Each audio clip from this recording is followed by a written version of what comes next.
नमस्कार। सभी साथियों को जगदीश प्रसाद का नमस्कार है, स्वागत है।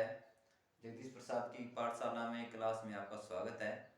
आइए, अपन उपसर्ग कर रहे थे और उपसर्ग हमने कर लिए थे हिंदी के। किसके? हिंदी और संस्कृत, इनके उपसर्ग कर लिए हमने।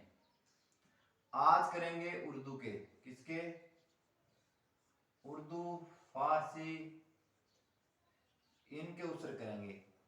तो ज़्यादा से ज़्यादा आप चैनल को सब्सक्राइब कीजिए, लाइक कीजिए, शेयर कीजिए और लिंक को ज़्यादा से ज़्यादा लोगों तक शेयर कीजिए ताकि सभी लोगों को फ़ायदा मिल सके। इसी के साथ में आज करेंगे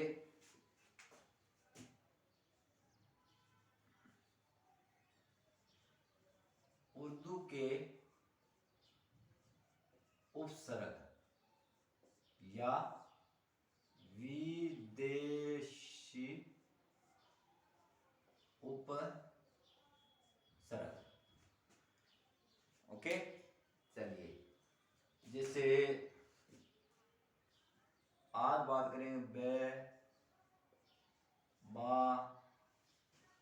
आज बात करेंगे बे, बा, बे, बे, बा, बे, बे, बा, बे, लादर, ला, दर। तो सबसे पहले लेते हैं बै। बै का अर्थ होता है सहित और बा का अर्थ भी सहित होता है। तो जैसे बै, दस्तूर,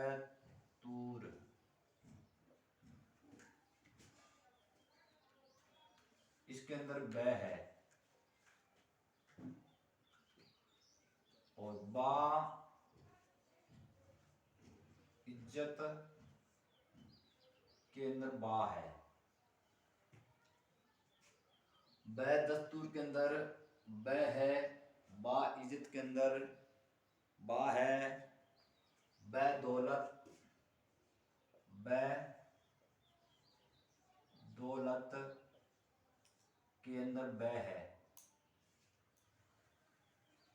बदस्तूर के अंदर बै, बदौलत के अंदर बै, बतौर, बै तौर के अंदर बै है। बदस्तूर के अंदर बै उपसर्ग है, बतौर के अंदर बै उपसर्ग है, बा इज्जत के अंदर बा उपसर्ग है, बा दौलत के अंदर बै उपसर्ग है, बाकायदा, बाकायदा, इसके अंदर भी बा उपसर्ग है। बतौर के अंदर बै है, बाकायदा के अंदर बा है, बाजाब्ता, बा जावता, इसके अंदर भी बा है। तो इस प्रकार से ये थोड़ा सा ध्यान रखना इसमें।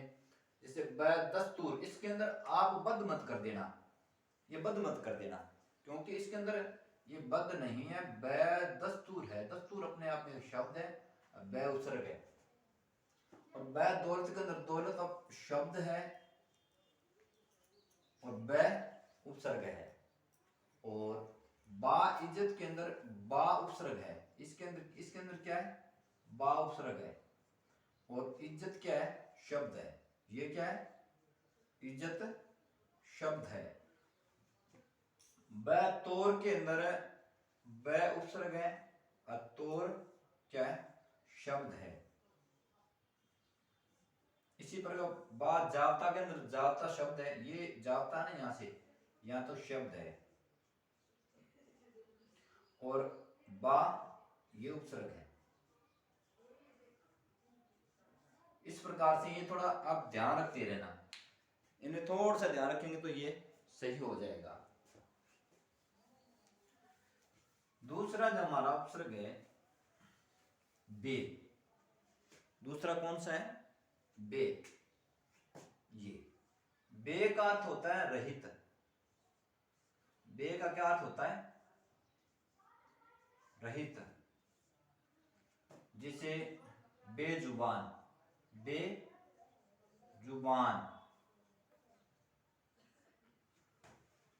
बेअक्ल, बेअक्ल,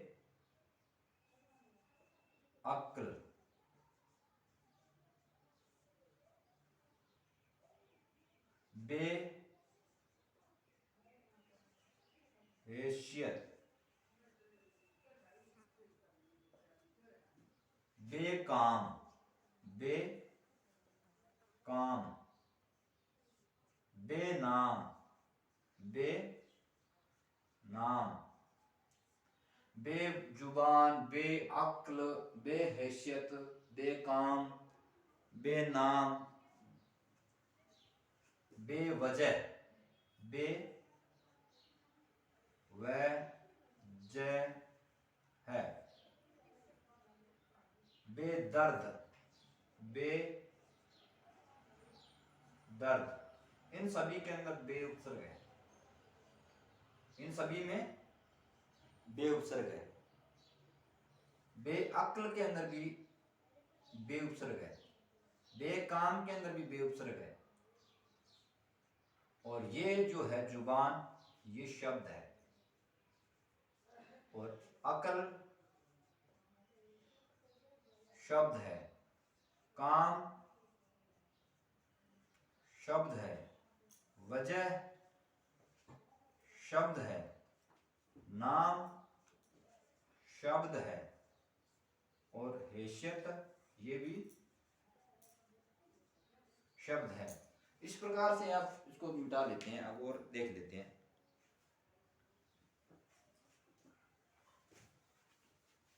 जैसे एक दो शब्द और ले लेते हैं। बे का अर्थ होता है रहित, बेशक, बेखौफ। जैसे बेशक और बेखौफ, बेखौफ, बेशक, इसमें बे तो है उपसर्ग ये, और शक शब्द है। बे यहां भी उपसर्ग है, यहाँ संधि नहीं हो रही, बस इतना है। इसकी खास बात क्या है? संस्कृत के अंदर संधि हो जाती है और हिंदी के अंदर बलाघात हो जाता है, और उसमें शब्द चेंज होता है। 19-29 प्रकार के इस प्रकार के शब्द होते हैं जिसमें उपसर्ग का पता नहीं चलता। लेकिन इसमें ऐसा कुछ नहीं होता है, जो उपसर्ग लगा वो साफ नजर आएगा। पर इतना है कि हमें ये पता होना चाहिए कि शब्द क्या है। अगर इस उर्दू जुबान की शब्दों का हमें पता है तो उपसर्गों का पता है तो हम अलग कर लेंगे। जबकि अगर ऐसे पता न चले, बे खूबी, खूबी, अब खूबी ये है उपसर्ग या ये है, इसका पता नहीं चलता। इस बात का आप खास तौर पर ध्यान रखना। बेखौफ, खौफ शब्द है, ये क्या है? शब्द है, बे उपसर्ग है। चलिए आगे वो करते हैं। आगे एक उपसर्ग आता है ला, ये बड़ा प्रसिद्ध है। ला क्या है? अक्सर आ जाता है। ला क्या है? ये जो है ना ला, ये अक्सर आ जाता है। ये ला उपसर्ग है, अक्सर आ जाता है। इसका अर्थ होता है बिना। कई गीत है रफी साहब के, उनमें भी ये लिखा हुआ, जैसे लाजवाब, ला जवाब,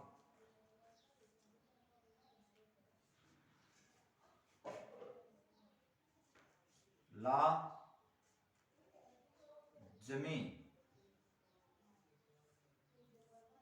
लाजवाब, लाजमी,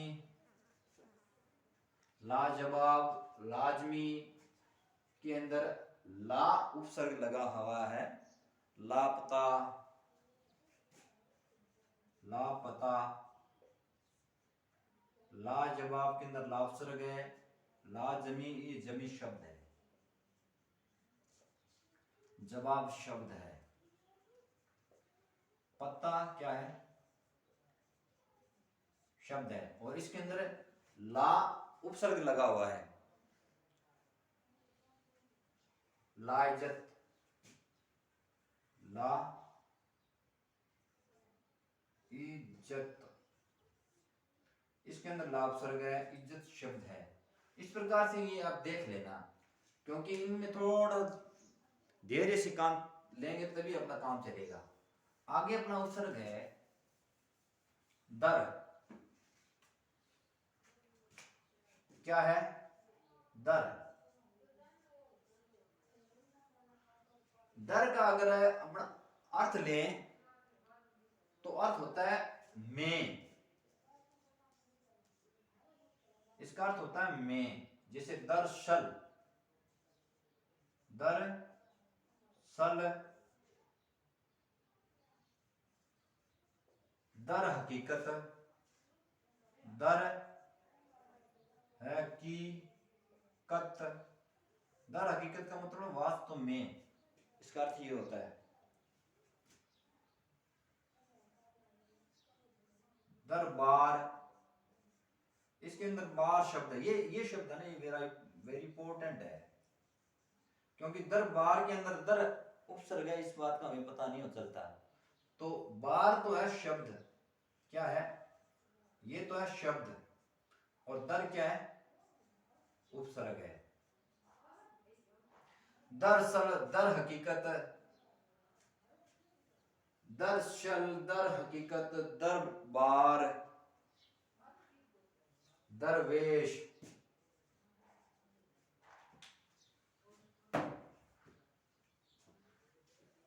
दरवेश, दरवेश, इस प्रकार के शब्द आप थोड़े देखते रहना। दरअसल के अंदर सल शब्द है, ये शब्द है, और ये उपसर्ग है। हकीकत शब्द है, ये क्या है, शब्द है, और दर उपसर्ग है। खास तौर पर इसका ध्यान रखना, दरवेश, वेश शब्द है, और दरबार के अंदर बार क्या है, ये शब्द है। इस प्रकार से आप आगे दो चार उपसर्ग और है कर लेते हैं, ध्यान रखते रहना। एक है, कुछ उपसर्ग और है, जैसे एन,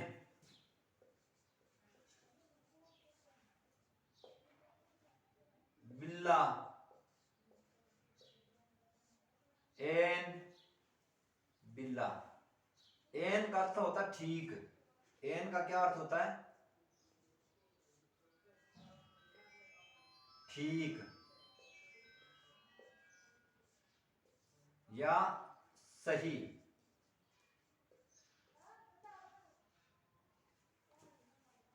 जैसे एन वक्त, एन वक्त उससे ठीक समय। एन आदमी, एन आदमी, ठीक आदमी। एन मौके, एन स्थान,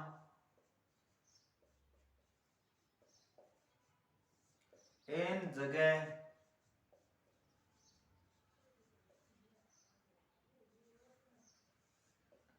एन वक्त, एन आदमी, एन मौके, एन स्थान, एन जगह, एन इनायत, एन इनायत। इन सभी के अंदर एन उपसर्ग लगा हुआ, जैसे एन यहां उपसर्ग लगा है, और वक्त क्या है, शब्द है। वक्त क्या है, शब्द है, एन उपसर्ग है, आदमी शब्द है, मौका शब्द है, स्थान शब्द है, जगह शब्द है। चलिए आगे और चल करते हैं। एक उपसर्ग है बिल्ला। बिल्ला का अर्थ होता है बिना। बिल्ला का क्या अर्थ होता? बिना। जैसे एक शब्द बनता है बिल्ला बजा, वह जय है। बिल्ला कारण भी लिख सकते हैं। बिल्ला शक, बिना शक, बिल्ला बजा, बिना शक, बिल्ला कारण भी लिख सकते हैं। बिल्ला, बिल्ला वजह, बिल्ला शक, बिल्ला कारण, बिल्ला कसूर, बिल्ला कसूर। बिल्ला का अर्थ होता है बिना, बिना कसूर, बिना वजह, बिना शक, बिला शर्त, बिला शर्त। इन सभी के अंदर बिल्ला लगा हुआ है, ये उपसर्ग है। और बाकी जो लगे हुए हैं वजह, शक, कसूर, शर्त, कारण, ये सभी शब्द है। एक उपसर्ग हमारे उर्दू के अंदर आता है अल। अल का अर्थ होता है निश्चित। एक उपसर्ग आता है हमारे उर्दू में अल। अल का अर्थ होता है निश्चित। जैसे अल कायदा, अल कायदा, अल कायदा। अल कायदा का अल का अर्थ होता है निश्चित। अल वेला, अल वेला, अल मस्त, अल मस्त, अल कायदा, अल वेला, अल मस्त, अल हदा, अल हदा। इस सभी के अंदर अल उपसर्ग लगा हुआ है, आप देख लेना। और कायदा, बेला, मस्त और हदा, ये सभी शब्द है। एक आधा और उदाहरण लेना चाहो तो ले लो, जैसे अलबत्ता, अलबत्ता, ये भी शब्द है जो अल उपसर्ग से बना हुआ है। आगे अपन उपसर्ग लेके चले तो एक उपसर्ग आता बद। ये भी हमारे पेपरों में आते रहते हैं, बहुत इंपॉर्टेंट है। बद, बद का अर्थ होता है बुरा। बद का अर्थ होता है बुरा। जैसे बद जुबान, बद जुबान, जुबान।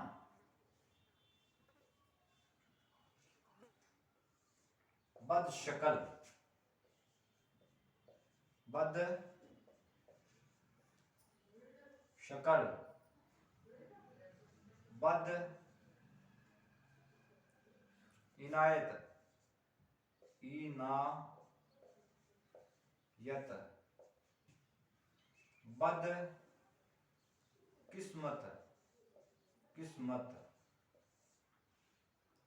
बद अकल, बद अकल आ गया, बद जुबान आ गया भाई, बद इनायत आ गया, बद किस्मत आ गया, बद बदसूरत आ गया। इस सभी में बद, बद, बद जुबान, बद शक्ल, बद इनायत, बद किस्मत, बद चलन। एक शब्द आता बद चलन, गाली है ये। बद चलन जो जिसका चाल चलन ठीक नहीं होता उसके लिए बद चलन शब्द आता है। इस शबी के अंदर बद उपसर्ग है, बाकी ये जो है इनायत है, सूरत है, चलन है, किस्मत है, शक्ल है, जुबान है, ये शब्द है। तो आपको क्लास अच्छी लग रही होगी। आज हमने उर्दू जुबान के कुछ उपसर्ग किए हैं और कल ये हम समाप्त कर देंगे। क्लास उर्दू उपसर्ग के पूरे कंप्लीट हो जाएंगे, उसके बाद में पढ़ते या कोई क्लास लेके और टॉपिक लेकर शुरू कर देंगे। आपको क्लासें अच्छी लग रही है तो ज़्यादा से ज़्यादा चैनल को सब्सक्राइब कीजिए, लाइक कीजिए, शेयर कीजिए। जिन लोगों को पता नहीं है, जो आपके भाई बंधु हैं, साथी हैं जो तैयारी कर रहे हैं, उनको लिंक सेंड कीजिए और उनको बताइए कि बढ़िया क्लासें हैं। और आपकी समझ में आ रही है तो उनको भी बताइए कि भी आप भी देखिए। तो ऐसा आप करेंगे। मैं आपके साथ इसी उम्मीद के साथ में इजाज़त लेता हूँ। नमस्कार।